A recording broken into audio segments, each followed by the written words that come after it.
Perdón. Son estos fenómenos que van asociados al síndrome metabólico, factores metabólicos como los productos finales de la glicosilación, también la hipertensión intraglomerular impacta directamente la función renal, también los factores proinflamatorios y también los factores de crecimiento. Todos estos fenómenos se conjuntan para favorecer la aterosclerosis y sobre todo los eventos aterotrombóticos, sobre todo a nivel cardiovascular y renal. Entonces, ustedes saben que si hablamos de una carga global de la enfermedad, la diabetes es uno de los factores que más aumenta la mortalidad a nivel mundial y sobre todo por eso, por las complicaciones cardiovasculares mayores que hay. Ustedes saben que simplemente la mitad de los pacientes con diabetes mueren por causas cardiovasculares y además la probabilidad de tener infarto, evento vascular cerebral, falla cardíaca, angina estable y también enfermedad de arteria periférica hasta el 38% es una carga global de la enfermedad muy importante. Si hablamos de todos los pacientes que tienen diabetes, vean ustedes el porcentaje de pacientes que tienen diabetes con enfermedad cardiovascular aterosclerótica. Por lo menos el 32% tiene enfermedad cardiovascular. De esta enfermedad cardiovascular, más o menos el 60% tienen aterosclerótica. ¿Qué quiere decir esto? Que tienen enfermedad arterial periférica, tienen enfermedad arterial coronaria o también enfermedad arterial carotídea. Prácticamente todo el espectro de enfermedad aterosclerótica la tienen los pacientes con diabetes. Y solo el 15% de los pacientes con diabetes tienen falla cardíaca. ¿Qué quiere decir? Que prácticamente vamos muy tarde en el tratamiento de diabetes. Y los otros, por ejemplo, los cardiólogos, ustedes saben que hay un boom ahorita con índice GLT2, falla cardíaca y diabetes. Pero vean ustedes, solo es una fracción muy pequeña de pacientes con diabetes, solo el 15% con falla cardíaca. ¿Por qué no tratar la principal causa de falla cardíaca, que es esto, la enfermedad aterosclerótica? Entonces, nuestro objetivo tiene que ser aquí, este gran nicho de pacientes, el 32% de pacientes que tienen diagnóstico de diabetes. Gracias. Entonces, de tal manera, ustedes vean que ¿qué hemos hecho a lo largo de toda la historia de diabetes para atenuar estas complicaciones cardiovasculares? Aquí les pongo los principales estudios de diabetes, ¿no? El UKPDS, el ACORD, el DADT y el STENO2 Trial. Todos los estudios, excepto el STENO2 Trial, todos se enfocaron en el control estricto de glucosa. Pero ven ustedes que ninguno logró una reducción de la mortalidad cardiovascular. Ninguno. ¿A qué se debe esto? Que no nada más el control glucémico es importante para atenuar las complicaciones cardiovasculares mayores, sino que el control holístico, el control multifactorial es la clave para tener una reducción de los eventos cardíacos. Y esto lo demostró el estudio STENO2 Trial, que a partir de la reducción combinada de los factores de riesgo, sí se logra una reducción en las complicaciones cardiovasculares y en la mortalidad cardiovascular. Entonces, ya enfocarnos solo en el control glucémico ya es cosa del pasado, sino que es más un todo para finales una reducción importante en la tasa de complicaciones cardíacas. Vean ustedes este estudio que se hizo en la Ciudad de México.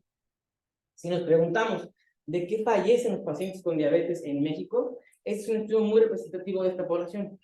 Vean aquí, este estudio en la Ciudad de México demostró que a diferencia del mundo, la población con diabetes no muere de complicaciones cardíacas, sino de complicaciones renales. Todas esas infecciones, y también ustedes saben que las enfermedades renales aumentan hasta el 25% de la tasa de eventos cardíacos mayores. Entonces, y aquí les demuestro también lo que enseñó el STENO2 Trial, que si queremos una reducción de los eventos cardíacos, la tasa de control de factores de riesgo combinados nos da una diferencia, una ganancia de vida hasta casi 8 años. Sí, por lo menos tener el ABC, es decir, control glucémico, la presión arterial y el perfil lipídico en meta, eso nos da una ganancia hasta casi 8 años de sobrevida de los pacientes con diabetes. Entonces, vean ustedes, ¿qué nos dicen las últimas guías de tratamiento de diabetes? Para esto vamos a ponerlo en una clínica con un caso clínico. Vean, Edgar tiene 57 años, él es arquitecto, está casado, tiene diabetes, además tiene tabaquismo, es sedentario, tiene obesidad, apnea obstructiva del sueño, tiene hipertensión, dislipidemia, y vean el tratamiento de diabetes. Tiene glitina, linagliptina, metformina, y a pesar de eso, la última glucosilada es de 8.4%. Y vean, si fuera de metas de presión arterial, tiene SAUS, entonces tiene una saturación de oxígeno de 88, y esas son las características clínicas de la saturación. ¿Qué opinan ustedes del tratamiento? Malo. Malísimo, ¿no? Pues dos seguidores, cuatro, no es una buena. No tiene sentido, ¿no? Pero además del tratamiento de diabetes, en general, el tratamiento de la hipertensión, ¿qué opinan ustedes?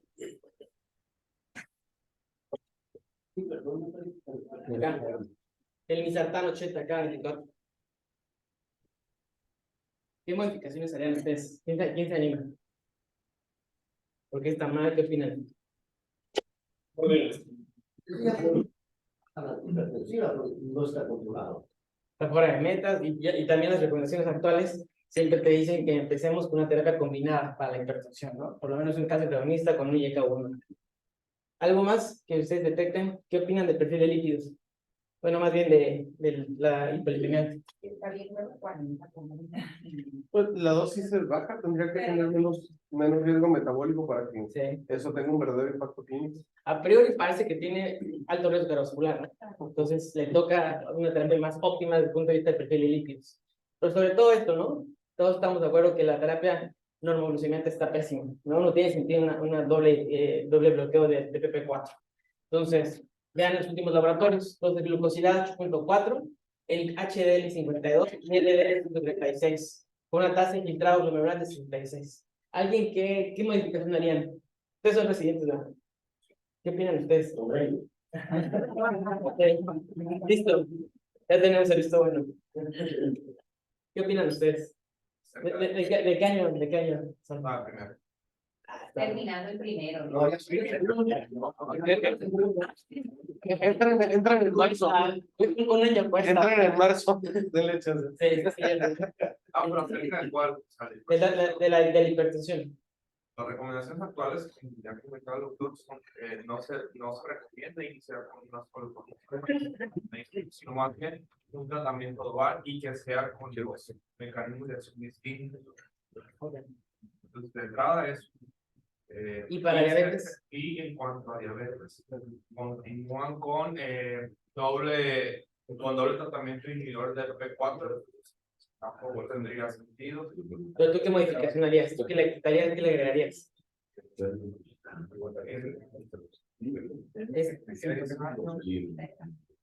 Igual, intoxica, me quedo con la gliptina y y me mantendría de esa forma en cuanto a eso. Y en cuanto a. O sea, tú le dejarías igual, o sea, solo necesitas la gliptina. No, quitaría sitagliptina, me quedaría únicamente con inagliptina y metformina. Pero a pesar de eso, tendrías 8.4 de glucosilada. O sea, ya con el. Pues tiene. ¿Cómo se le puede dejar un GLP-1? No, tiene 57 años. Dice el doctor que se le puede dejar un GLP-1. Puede ser un GLP-1. No, ni está todo el tiempo. Liraglutida. No, tiene SAO, tiene obesidad, pues puede ser un buen candidato para eso, ¿no? Y ahí la metformina hay que dosis máxima. Esta dosis de 1 gramo 24 horas es una dosis. No, es intermedia, faltaría otro gramo. Hay que quitar Una la dosis dosis máxima y quitar el nivel de PP4. La pérdida de peso aquí es clave, ¿no? También, ¿no? Porque ya sabemos que la apnea obstructiva del sueño es una indicación de tratamiento de la obesidad, ¿no? Porque tiene impacto a daño al órgano blanco, o sea, es decir, a veces la apnea del sueño, a veces ustedes recuerdan que te aumenta casi 4 veces la tasa de eventos cardíacos, hipertensión del sistema también, entonces hay que tratarla. La obesidad también es un factor importante cuando tiene daño al órgano blanco, ¿no? En este caso. Entonces, ¿qué le cambiabas? ¿Tú qué le dejabas para las diabetes? Creo que es una muy buena opción, una agonista de GLP-1, también un ISGLT2 también podría ser una gran opción. Hay que tener como que en el panorama cuáles son las posibles barajas que tenemos para jugar. Entonces, vamos a ir desarrollando este caso clínico a lo largo de ¿sale? Entonces, vean ustedes que la evolución del tratamiento de diabetes ha sido muy compleja. En el control glucémico. Luego, el control glucémico sin eventos de hipoglucemia. Luego, el control glucémico sin aumentar el riesgo cardiovascular. Porque ustedes recuerdan con la rosiglitazona que te aumenta la mortalidad casi 4 veces cardiovascular. Entonces, lo primero era eso, no tener hipoglucemias, luego no tener eventos cardíacos. Luego también ya nos enfocamos ya en el 2015 con el primer estudio con beneficio cardiovascular, que es el EMPA-REG, demostró que tienes una reducción de eventos cardíacos y de muerte cardiovascular, cosa que nunca se ha visto en el tratamiento para diabetes. Y ya después, en el 2020, ya se cambia este paradigma y se cambia este nombre de normoglucemiantes o antidiabéticos orales. Ya se llaman como pasó en asma, como pasó en artritis reumatoide o como en EPOC, ya se llaman fármacos que modifican la enfermedad. ¿Por qué? Porque si la principal causa de muerte en diabetes son las complicaciones cardiovasculares, estos fármacos ya demostraron que quitan esta tasa de mortalidad cardiovascular. Entonces ya están modificando el curso de la enfermedad. Entonces, lo que nos dicen las últimas guías expuestas a finales del año pasado en la Sociedad Europea de Diabetes es que el tratamiento siempre tiene que ser enfocado y centrado en el paciente, siempre, ¿no? Y eso a veces lo damos por sentado. ¿Enfocado en qué aspectos? Principalmente conocer la fisiología de la diabetes. No es lo mismo un paciente que tiene alteraciones del metabolismo hepático, que tiene también atracones o que tiene obesidad, aquel paciente que tiene un uso crónico de corticosteroides, ¿no? Hay que conocer muy bien la fisiopatología de la diabetes para tener impacto directo sobre esta. También hay que platicar mucho con el paciente sobre las preferencias. ¿Qué necesita su paciente? ¿No? Si es un paciente que tiene polifarmacia, tal vez una aplicación de un fármaco semanal puede ser una buena opción. Si el paciente tiene fobia a las inyecciones, pues una terapia de igual efectividad, pero ahora vía oral. Entonces tenemos que conocer muy bien al paciente y sobre todo esto tiene que ser una decisión tomada en conjunto con el paciente, ¿no? Además hay que saber qué barreras tiene el paciente para tener más, para tener más, No, ahí hay un lugar. perdón. Para tener más acceso a programas de salud y sobre todo enfocados de reestructuración en diabetes. Y sobre todo estos 4 pilares, el control glucémico, el control de peso, estimar el riesgo cardiovascular y sobre todo iniciar terapias con protección cardiorrenal, ¿no? Entonces, y siempre enfocados en esta mnemotecnia que nos recomienda la Sociedad Europea, que sea SMART, que sea específico, tener una meta específica, que sea medible, que sea asequible, que sea realista. ¿De acuerdo? No hay que ponerle medidas muy altas al paciente o barras muy altas. Decirle, tiene que bajar 25 kilos. Pues no, eso es imposible. Si siempre ha sido de cuerpo grande, entonces es imposible establecer esas metas. Pero siempre ser realistas y sobre todo tener una decisión en conjunto con el paciente, siempre hablando bien y claro.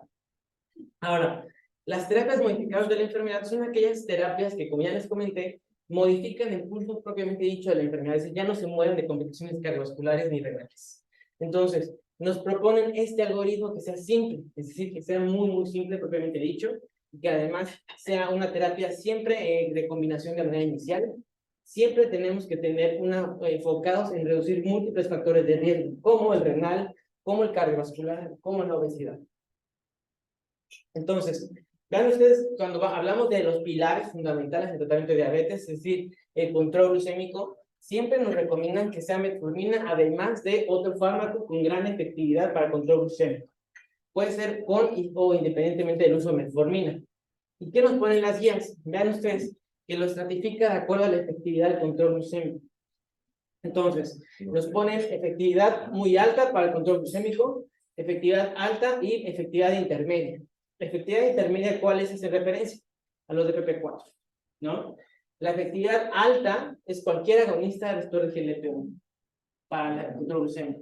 Y la efectividad muy alta para el control glucémico es dulaglutida en dosis altas y semaglutida en cualquier presentación oral, inyectable y cualquier dosis, además de insulina y tercepatida. Entonces, estos siempre tienen que tener por nivel jerárquico en mente esto. La efectividad más alta son los agonistas de GLP-1 siempre. Y semaglutida característicamente en cualquiera de sus dosis y en cualquiera de sus presentaciones, ya sea oral o suplementaria. Ahora, ¿qué nos ponen también el segundo paso, el segundo pilar? Es el control de peso. Cuando el peso realmente tiene impacto sobre la salud cardiovascular y sobre todo el control glucémico, ahora también ya a nivel jerárquico de dosis y de fármacos específicos para el control de peso. Puede ser un paciente que no requiera cirugía o paciente que requiere cirugía siempre y cuando ya la obesidad tiene daño a órgano blanco, como la apnea obstructiva del sueño. Y ahora el nivel jerárquico de la efectividad del control de peso es este, vean ustedes. También lo divide en muy alto, alto, intermedio o nulo, ¿no? Nulo ya sabemos que es la metformina y los de PP4. Prácticamente los de PP4 no te están dando ningún beneficio, ni mayor efectividad del control glucémico, no hay mayor reducción de peso y sobre todo no te da protección cardiovascular. Entonces, prácticamente ustedes pueden ver que ya los PP4 están ya como en el último escalafón para la toma de decisiones en tratamiento en diabetes.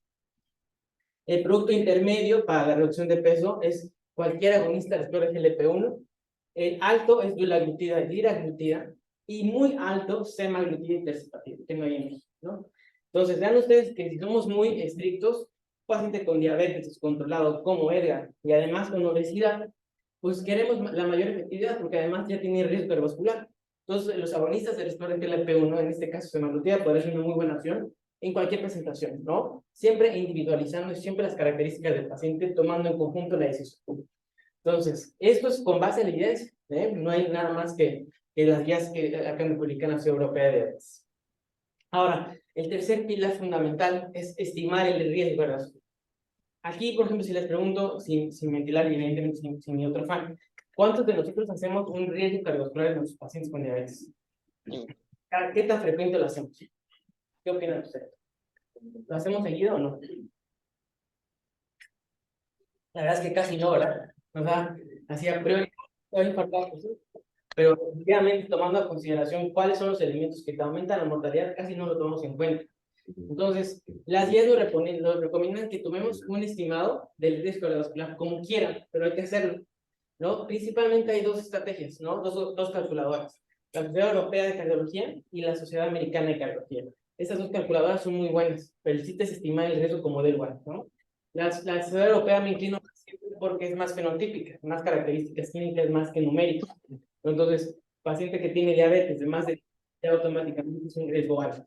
Y si tiene daño a órgano blanco, ya es muy alto. Así de sencillo, ¿no? Y el riesgo intermedio es el paciente que tiene diabetes con menos de 10 años de evolución. Así sencillo. Y la Sociedad Americana de Cardiología pone muchos valores numéricos, tomando en cuenta que si tiene o no dislipidemia, si tiene o no uso de aspirina, si tiene o no tabaquismo, ¿no? Entonces, independientemente de cuáles son los elementos, siempre hay que estimar el riesgo cardiovascular. Siempre hay que tener en óptimos niveles el control de la presión arterial, siempre en terapia combinada. Acuérdense que la hipertensión es el resultado de múltiples interacciones. Por lo tanto, necesitamos, como es algo multifactorial, necesitamos por lo menos 2 o más intervenciones distintas con mecanismos de acción distintos para que tengamos diversos frentes para atacar esta hipertensión. También terapia hipolipemiante, también si el paciente requiere antitrombóticos o doble agente de también es importante. Y lo más importante es que dejen de fumar siempre. Esa es la principal recomendación, porque ese es el factor que simplemente por estar presente en el tabaquismo te aumenta la mortalidad cardíaca 6 veces.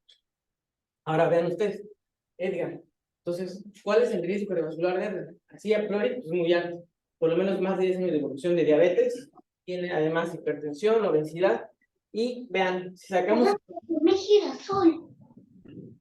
riesgo por la CRD, que es el American College, tiene un riesgo de 31.7. Ya despertó mi girasol. Ese es una rellena. Para doctora Silvia, ¿eh? Necesito que silenciar. Listo. ¿Cómo se interpretaría ustedes, muchachos? ¿Cómo interpretan este riesgo?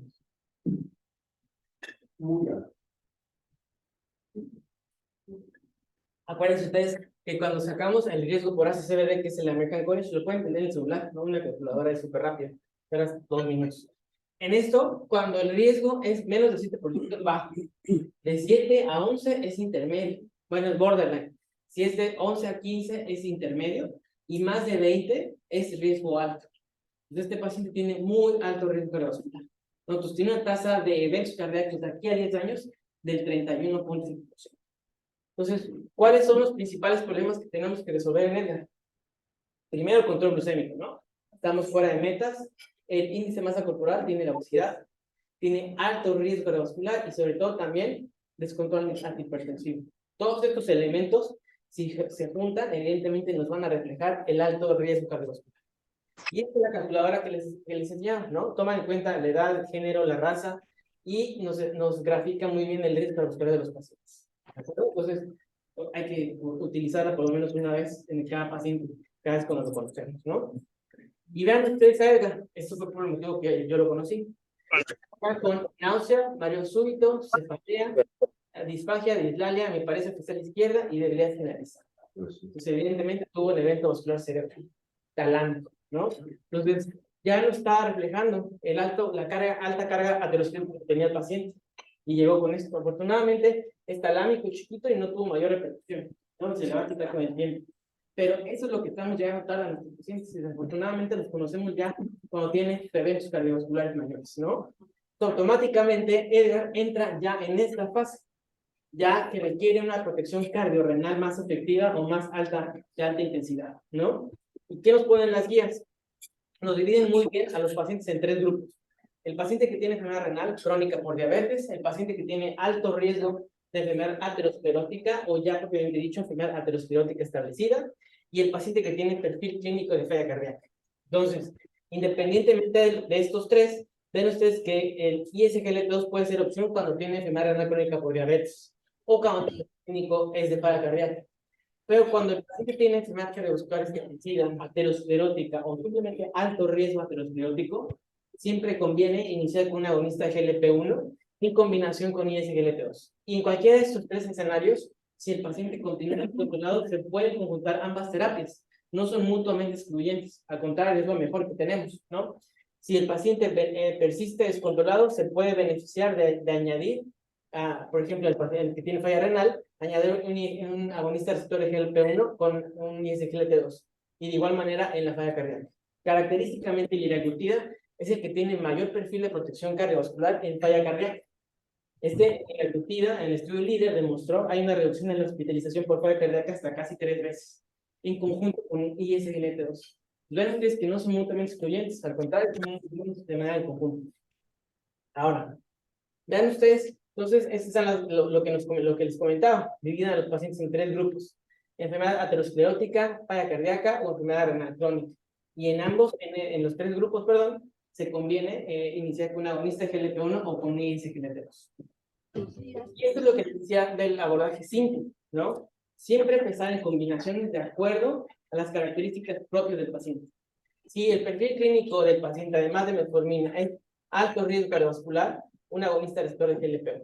O si el perfil clínico es también de más de obesidad, también conviene un agonista receptor de GLP-1. Si el paciente tiene más falla cardíaca o enfermedad renal crónica, entonces aquí nos inclinamos la balanza por un ISGLT2. Y si persiste descontrolado, pues podemos combinar ambos terapias, ¿no? Tener una terapia triple con metformina y ISGLT2 o una agonista de receptor de GLP-1 puede ser una gran opción. Ahora, ya entrando de lleno a la recta final de esto, ustedes nada más vamos a recordar qué terapias orales tenemos disponibles en el mercado. Vean ustedes, si recordamos cuál es el mecanismo fisiopatológico de la diabetes, es el objeto ominoso. Ustedes recuerdan que alteración en la liberación de insulina, glucagón, hay una reducción importante del efecto incretina, además, también regulación del apetito deficiente, hay un incremento en la lipólisis, esto genera más ácidos grasos libres postprandiales, y esto, a final de cuentas, llega al hígado y aumenta los factores proinflamatorios y protrombóticos. Además, hay una reducción importante en la captación distal de glucosa, hay un incremento en la reabsorción distal a nivel renal de glucosa, y también hay un incremento en la producción hepática de glucosa. Todos estos fenómenos en compañía con hipertensión y además obesidad, pues ven ustedes que generan un ambiente proinflamatorio, protrombótico y además con disminución plaquetaria. Ustedes saben que la glucosa persístola genera que hay alteración de la activación y agregación plaquetaria. Tiene menor respuesta a la terapia antiagregante, tiene menor respuesta o más resistencia a la activación de clopidogrel, por ejemplo. Entonces, estos 8 fenómenos en conjunto hacen que tengamos este ambiente proinflamatorio, protrombótico y con disminución plaquetaria, lo cual explica tantos fenómenos aterotrombóticos en diabetes. Entonces, resultaría importante tener una intervención terapéutica que podría actuar en estos 8 puntos, ¿no? Por ejemplo, DPP4, ¿dónde actúan? De estos 8 puntos aminosos, ¿dónde pondrían ustedes en los DPP4? Pues prácticamente nada, ¿dónde? Nada más aquí, en la producción hepática de glucosa, y un moderado efecto en la liberación de insulina. Los ISGLT2, ¿dónde los pondrían? Solo acá, ¿no? Y un ligero incremento, una reducción de la ingesta calórica. En cambio, los agonistas de GLP-1, vean ustedes que tienen 8, de los 8 puntos importantes, 6 son atenuados con los agonistas de GLP-1. La liberación de insulina y de glucagón, también hay el efecto incretina lo reduce, pues lo mantiene más controlado. También hay un incremento en la captación de glucosa de nivel distal y también hay una reducción de la producción hepática de glucosa. Entonces, por eso también es una buena estrategia tener una terapia farmacológica que tenga muchos planes desde el punto de vista terapéutico. Entonces, como ya vimos ahorita con José Luis, vamos a enfocarnos en la evidencia con semaglutida oral. Si hablamos de toda la baraja disponible de fármacos vía orales, tenemos metformina, sulfonilureas, las glitazonas, los DPP4 y los ISGLT2. ¿Cuál es la evidencia de semaglutida en particular? Pues vean, toda la evidencia de semaglutida viene de este programa, se llama Pioneer. El estudio Pioneer, por su nombre, es pionero porque es el primer fármaco oral que es un agonista receptor de GLP-1. No teníamos otro en el mercado. Y vean ustedes que el programa Pioneer se divide en 3 fases. o tres grandes grupos de pacientes. Aquellos que apenas tienen diagnóstico de diabetes, es decir, reciente diagnóstico, menos de 5 años. Aquellos pacientes que tienen diabetes ya de moderada evolución, hasta 9 años. Y aquellos pacientes que ya tienen una diabetes de larga evolución y complicada. Pero además incluyen pacientes muy complicados desde el punto de vista metabólico. En el Pioneer 5 incluyen a los pacientes que tienen enfermedad renal crónica. Y en el Pioneer 6, aquellos pacientes que tienen enfermedad renal crónica y también enfermedad cardiovascular arteriosclerosis. O sea, los pacientes más complejos de riesgo. Entonces vean ustedes que a lo largo de todo este programa de desarrollo Pioneer, en cada uno de estos escenarios, por ejemplo, en el Pioneer 2 contra empagliflozina y en el Pioneer 3 contra sitagliptina, vean ustedes que es más eficaz emitida oral en comparación a su comparador, propiamente dicho, que para el control glucémico. Vean ustedes que las barras azules es la reducción de glucosilada con semaglutida. Entonces prácticamente es la más alta incluso que contra liraglutida. Entonces prácticamente es una estrategia bastante eficaz y que es vía oral para ese grupo de pacientes que tienen fobia a las inyecciones, ¿no?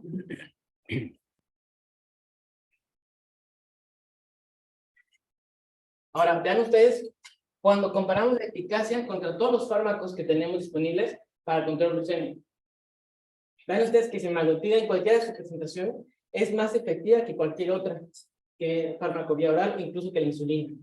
Pero vean ustedes lo más importante, que es más efectiva incluso que el ISGLT2 más potente, que es canagliflozina. Entonces, canagliflozina, que está muy vetada y que está muy satanizada por las amputaciones, vean ustedes que es la más potente de todas para el control glucémico de los ISGLT2. Y a pesar de eso, también es más eficaz semaglutida, tanto subcutáneo como oral, para una reducción eficaz y consistente de la hemoglobina glicosilada. Entonces, ahora, vean ustedes que también ha demostrado estudio Pioneer, que además de tener un control glucémico, también hay una reducción importante en la ingesta calórica. ¿Y esto en qué se traduce? Vean que hay una reducción consistente de la circunferencia abdominal, hasta 3 centímetros contra empagliflozina y hasta 2.3 contra sitagliptina. ¿Y por qué es importante esto? Porque vean, la circunferencia abdominal es un predictor independiente de mortalidad cardiovascular. Entonces, cuando hay una reducción del 10% de la circunferencia abdominal o del 5% del peso corporal total, es cuando tiene un impacto sobre la sobrevida y sobre todo para la reducción de la tasa de complicaciones cardíacas mayores. Entonces, vean aquí cuando hablamos de control de glucosilada contra empagliflozina y contra sitagliptina. Prácticamente también en monoterapia, el control glucémico con semaglutida oral hasta 14 miligramos es bastante consistente y eficaz a lo largo de todos los estudios de ensayos clínicos. Vean ustedes cuando lo comparamos particularmente contra sitagliptina, 100 miligramos. Cuando vemos aquí la reducción de hemoglobina glucosilada y aquí el porcentaje de peso, vean ustedes que no hay comparación, ni la dosis más baja de semaglutida, que es 7 miligramos, sobre todo también, aquí falta la gráfica de 3 miligramos con la dosis que se empieza, pero vean ustedes que no hay comparación con el efecto contra sitagliptina, ni en el control glucémico, ni en la reducción de peso. Ahora, vean ustedes, esta gráfica ahí parece bastante interesante. Este es un subanálisis del Pioneer 3, que es semaglutida oral contra sitagliptina. Entonces, aquí dividen en 5 grupos a los pacientes. Aquellos que no tienen control glucémico, aquellos que tienen control glucémico solo menos del 25% de la duración total del estudio, aquellos que tienen control glucémico del 25 al 50% de la duración del estudio, menos del 75%, y el verde, más del 75 hasta el 100% del control glucémico durante todo el estudio. Vean ustedes que el 34% de los pacientes con semaglutida se mantuvo aquí en esta barra de verdes. O sea, estuvo muy bien controlado durante todo el estudio. Y vean qué porcentaje de pacientes no estuvo controlado, el 14%. A diferencia de sitagliptina, vean ustedes que sitagliptina solo el 18% de los pacientes estuvo controlado durante todo el estudio, con una tasa de falla al tratamiento del 47%. Entonces, no hay comparación, ¿no? Ya vimos que el control glucémico, consistencia y también durabilidad del control glucémico es bastante consistente. Ahora vamos a ver contra empagliflozina. Contra empagliflozina pasa una cosa muy curiosa e importante. El control glucémico resulta más eficaz con semaglutida oral que contra empagliflozina, por mucho, ¿no? 1.3 contra 0.9 a la semana 26, y este efecto se mantiene persistente hasta la semana 52, de manera significativa. Ahora con el peso, vean ustedes, prácticamente no hay diferencia clínica entre estos dos brazos. Esto no quiere decir que no sea bueno, sino que además te está dando esta consistencia en el control glucémico y además en la reducción consistente de peso. Y que si los puedes juntar, ambas terapias prácticamente es lo mejor que hay en los dos mundos, ¿no? Prácticamente tener toda la mejor terapia. Pero ahora si nos enfocamos en una reducción consistente de peso, vean ustedes que el 15% de los pacientes con semaglutida logró una reducción de peso de más del 10%. Imagínense ustedes, si solo el 5% es importante para tener complicaciones cardiovasculares reducidas desde el punto de vista cardiovascular, vean ustedes que hasta el 10% pues prácticamente este efecto se multiplica, ¿no? Entonces, el 15% en comparación con casi el 8% de empaglifosina logra una reducción consistente de más del 10% en la pérdida de peso corporal. Igual vean esta gráfica de consistencia.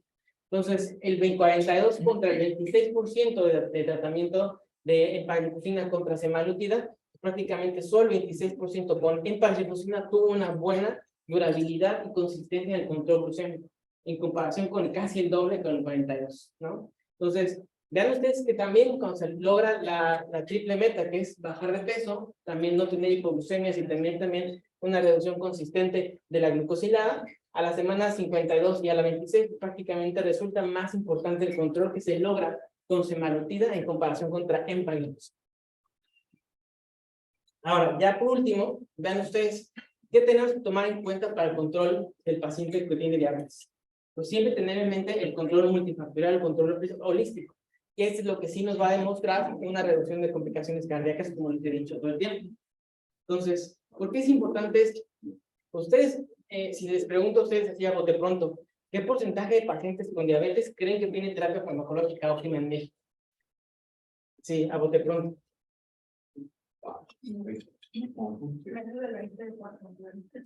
Mucho menos. Menos del 10%.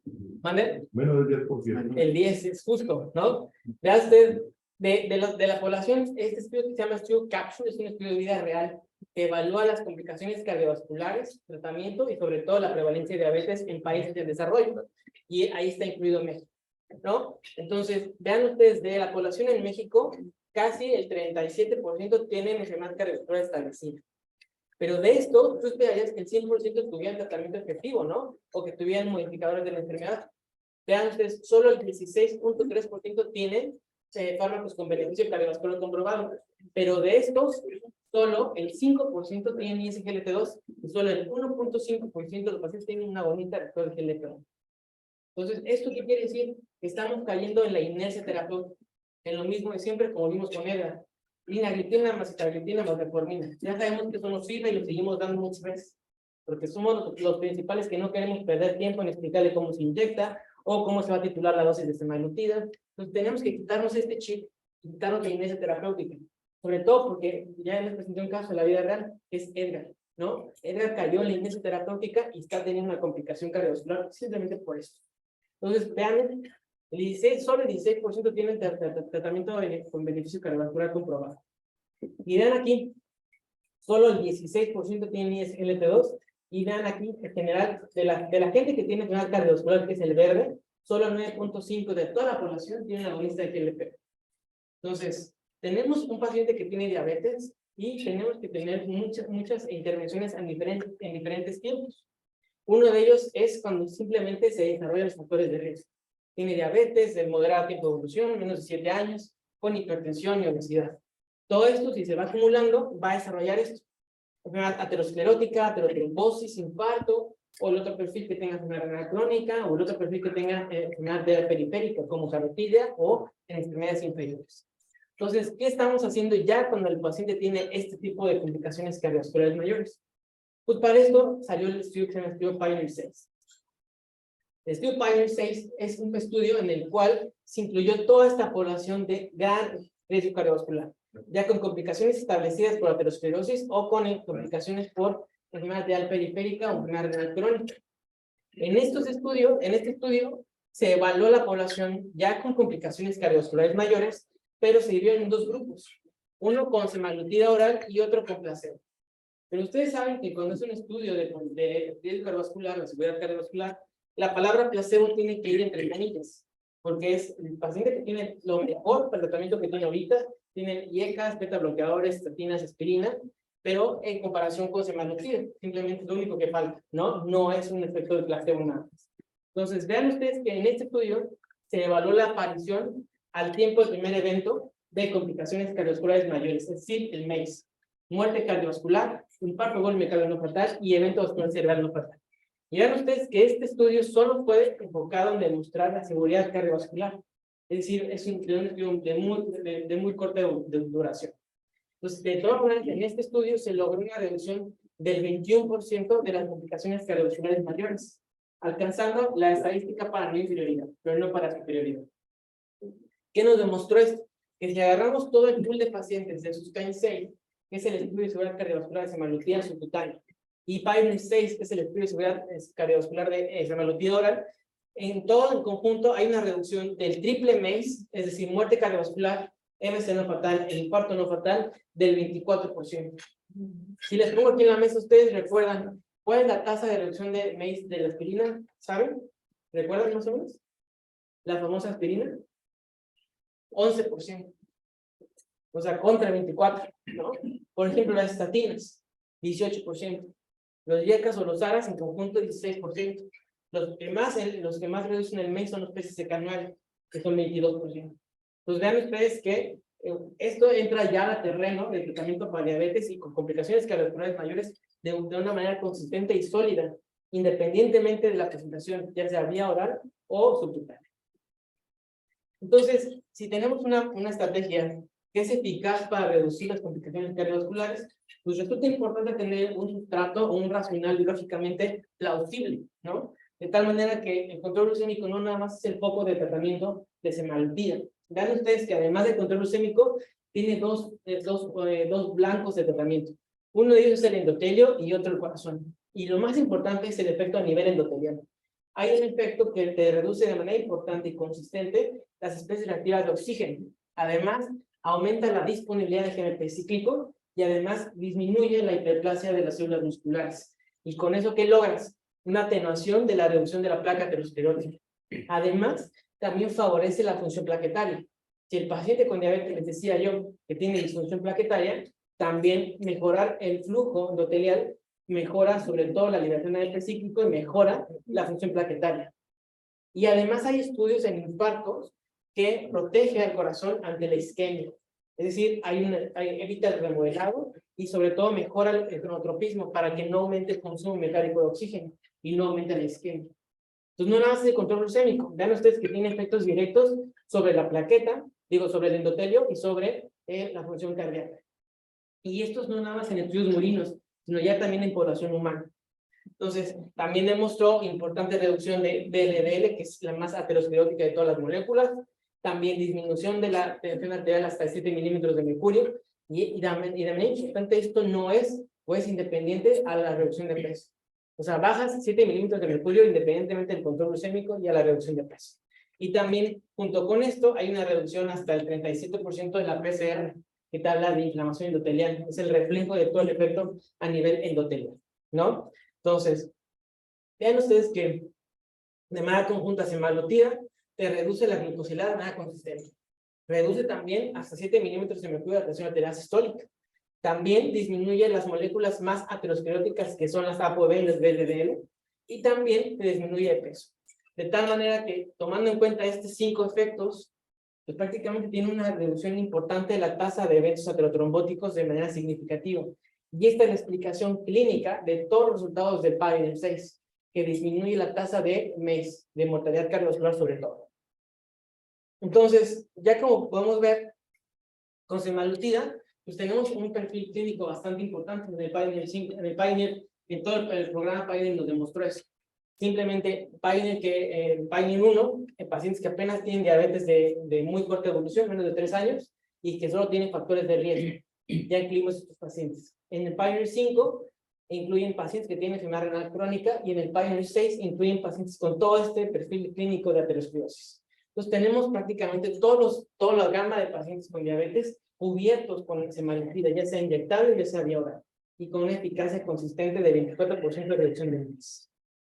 Entonces, ya para terminar, vean ustedes, cuando se hace un análisis de sobrevida de semaglutida, vean ustedes que hay una compresión del riesgo cardiovascular de manera importante. con una ganancia de años libres de enfermedad cardiovascular hasta casi 2 años. O sea, si ya sabíamos que además el control glucémico te gana más o menos, el control combinado, perdón, te gana más o menos 8 años de libres de enfermedad, con semaglutida, simplemente semaglutida, te da hasta 1.7 años libres de enfermedad cardiovascular. Y además, vean esto, la reducción absoluta del riesgo cardiovascular se va hasta el 6.8% en pacientes que tienen enfermedad cardiovascular. Pero además, en pacientes que tienen solo enfermedad renal crónica, esta reducción del beneficio cardiovascular va hasta el 8.5% del riesgo absoluto de muerte cardiovascular. Entonces resulta muy importante que es una estrategia en pacientes con diabetes, con o sin factores de riesgo cardiovascular, con enfermedad renal crónica o con enfermedad cardiovascular establecida. Entonces, nada más ya para terminar, recuerden importante esto, o sea, debemos ser muy oportunos para la determinación del riesgo cardiovascular, debemos ser certeros y eficaces para iniciar terapias farmacológicas con un control holístico para la reducción de complicaciones cardiovasculares mayores que respondían. Y solo para recordarles, el uso práctico de semaglutida son 3 dosis importantes. Lo primero que tenemos que hacer es que se tiene que tomar, lo primero que va a hacer en el día va a ser levantarse y tomarse la pastilla de semaglutida. Tiene que pasar por los 30 minutos sin comer ningún alimento ni tomar ninguna otra bebida. Importante que sea con medio vaso de agua, no más o menos, más o menos medio vasito, 120 mililitros, que no es más que suficiente. Y por último, también ya después de 30 minutos ya puede desayunar o tomar otros fármacos, incluyendo el levotiroxina, por ejemplo, ¿no? Entonces, y recuerden que siempre son 3 esquemas de tratamiento. La dosis de inicio, que son 3 miligramos, acuérdense que esta es para valorar adherencia y tolerancia al tratamiento. Un mes con 3 miligramos, luego el siguiente mes 7 miligramos, y ya después, si lo tolera bien y tiene buena respuesta clínica, escalar a 14 miligramos todos los días, ¿de acuerdo? Y esto le ponemos al menos un mes, pero puede variar, ¿no? Algunos pacientes tendrán 6 semanas, algunos 8 semanas, de acuerdo a tolerancia, no hay prisa, o sea, llevar el paso que tenga el paciente. Y algo muy importante es que disminuyan la cantidad de comida, grasa que come todos los días, o sea, porque eso le va a dar muchos síntomas gastrointestinales si no es que no toma buena dieta. También puede ser muy tonto, pero si el paciente no tiene hambre, que no come, porque si están todo el tiempo come, también da más plenitud y también da más síntomas gastrointestinales. Y generar un diario es una recomendación muy buena, que, por ejemplo, hoy comió, no sé, una gordita, ¿no? Saber que la gordita ya sabe que le hace daño, bueno, o que sí, o que le cae pesado. Es decir, hacer más o menos un diario de qué alimentos no son tan bien tolerados con el consumo de semaglutida. Y con esto quiero terminar, quiero agradecer su atención. No sé si tengan algún comentario, alguna pregunta. Yo tengo una duda respecto a los beneficios cardiovasculares. Lo pusiste con la dosis más alta. ¿Es igual con la dosis de inicio o no? No, no.